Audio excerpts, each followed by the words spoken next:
Cumhurbaşkanı Erdoğan'a kongreye damga vuran sözler, bu lezbiyenlerin mezbiyenlerin dediklerine takılmayalım. 5 Şubat 2021 15.08, güncelleme, 5 Şubat 2021 15.50.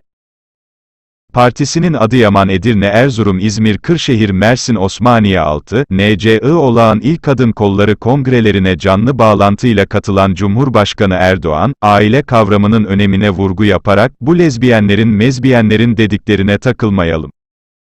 Ailenin direği annedir anne, dedi. Cumhurbaşkanı Recep Tayyip Erdoğan, partisinin Adıyaman, Edirne, Erzurum, İzmir, Kırşehir, Mersin, Osmaniye 6, NCI olağan il kadın kolları kongrelerine canlı bağlantıyla katıldı, ailenin direği annedir, konuşmasında gündeme dair birçok konuda değerlendirmede bulunan Cumhurbaşkanı Erdoğan, aile ve anne kavramına ayrı bir parantez açtı. Hep söylerim, cennet annelerin ayakları altındadır, diyen Erdoğan, onun için anneler kutsaldır.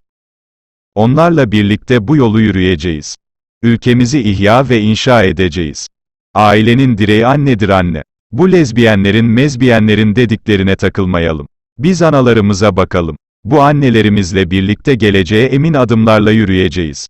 İfadelerini kullandı. Cumhurbaşkanı Erdoğan'ın açıklamaları şu şekilde: Türkiye'de kadınları yok sayan, görmezden gelen, kadınların gücünü harekete geçiremeyen bir siyaset başarıyla ulaşamaz.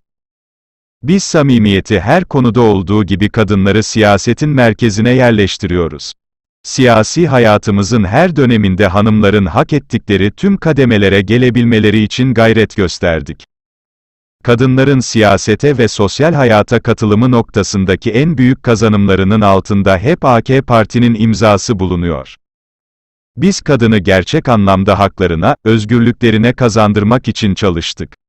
Kanalıma abone olmayı ve bildirim zilini açmayı unutmayınız.